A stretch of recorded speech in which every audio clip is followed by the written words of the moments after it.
Hey everybody. So we're going to continue on within our lesson here. This is going to be specifically about creating a growth solver inside Houdini. There's some new nodes that have come around in the last few years that make this a little bit easier. Um, so let's get started. So the first thing we need is obviously some geometry. And, and if you want to know what a growth solver is, I can just give you a quick example.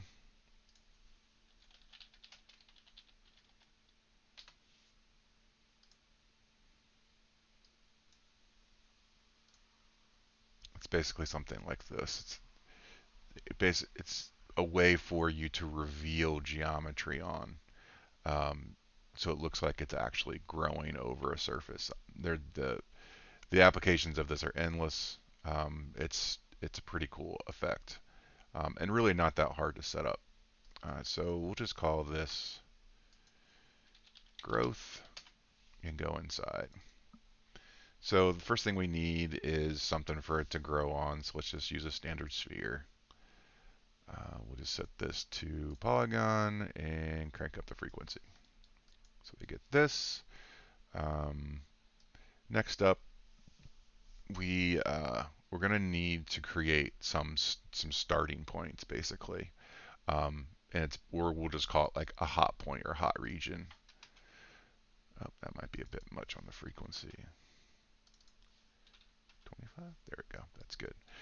So we'll make a box. This could be a sphere, a box, or whatever.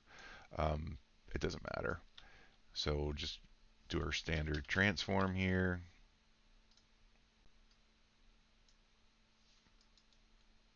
And let's go ahead and move this box around.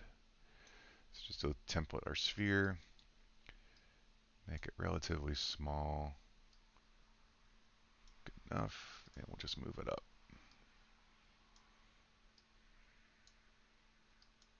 And for now, we're just going to keep it with one temperature point.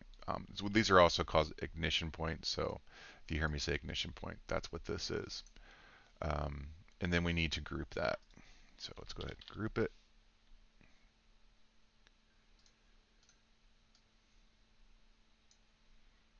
And how we're going to set this group up is that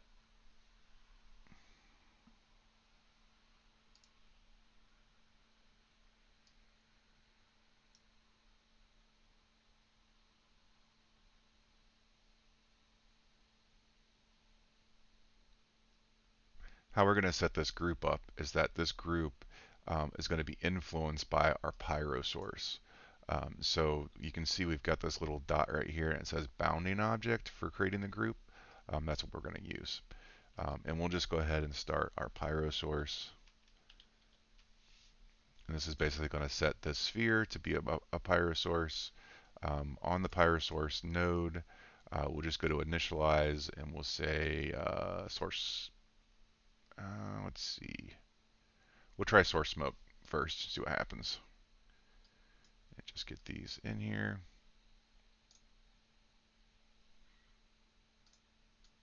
Like so. And in our group, we're going to pick bounding regions and we're going to select bounding object. And it's going to ask us bounding object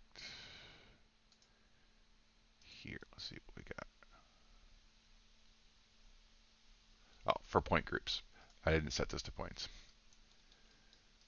There we go. So now we've got a group here um, with our points.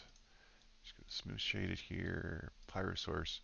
I'm just making sure that all of this initialized right. We have a density and a temperature, which is what we need. Those are fine.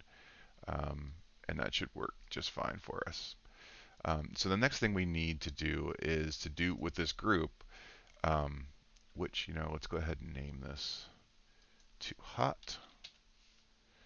It could be ignition points as well. So we'll just say this is our hot points. Let's go ahead and throw down an attribute wrangle.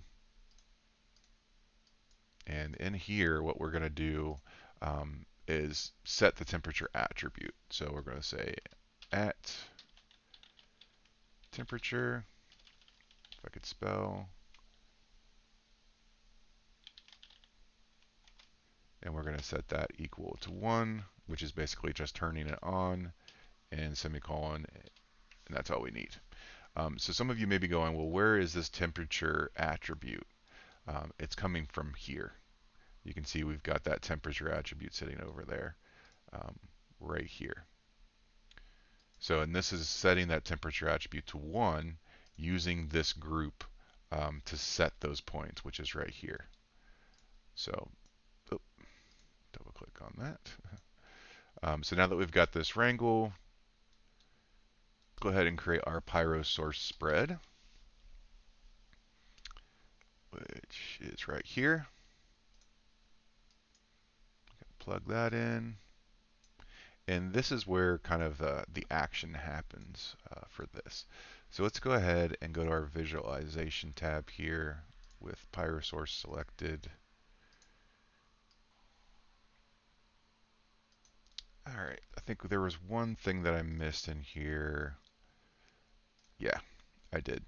So when we have our group name hot under our attribute wrangle where it sets the temperature, we need to make sure we group that to those points, that hot point. And then if we go down to our Pyro spread, and let's look at temperature, and let's play this back, and we'll see we get a spread. Terrific. If you want to see the whole burnt, you can take this off. Go here, just show our temperature, and we should see this, which looks great. Terrific.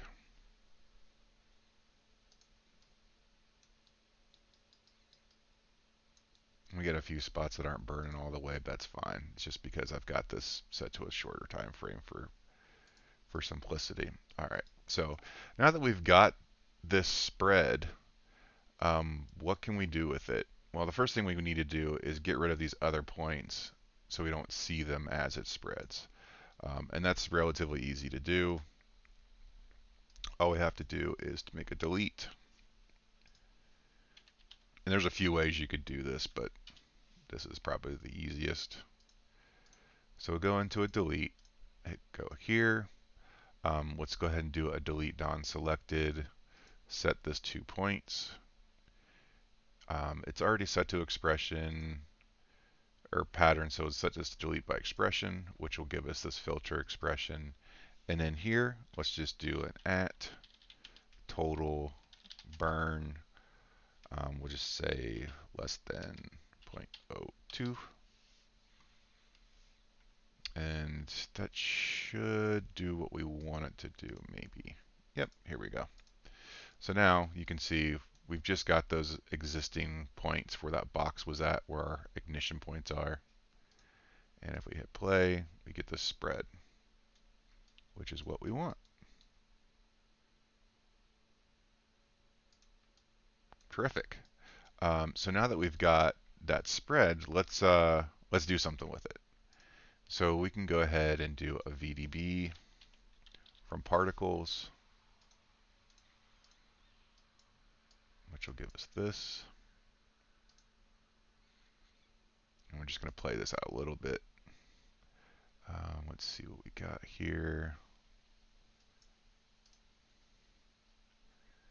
Distance VDB, I think this particle separation is too high or too low. Let's see. Let's try 0.001. There we go. We get this.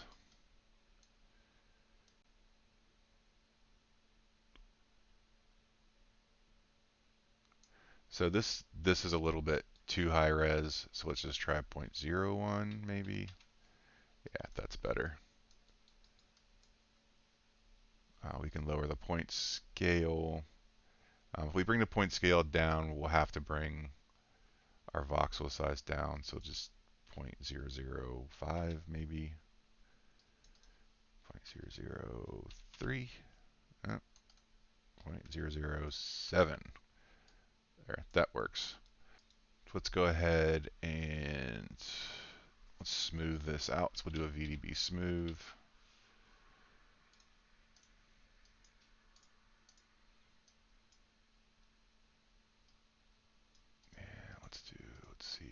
may not work. It might be a little bit too low res. That works for me.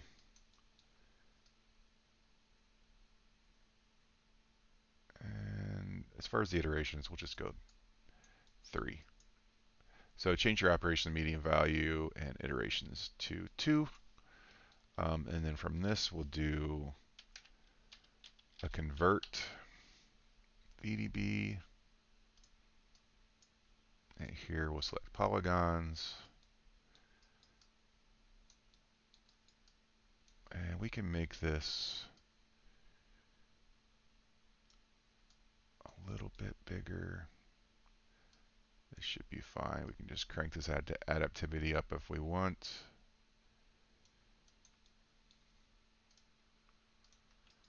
And that should be good to go. So now we should have a nice growth over the sphere. So this effect could be used for many, many, many things. You could have stuff grow over a person. I mean, it's just endless what we could do with this. So that is how we can do a grow solver with Pyro spread. Thanks, everyone.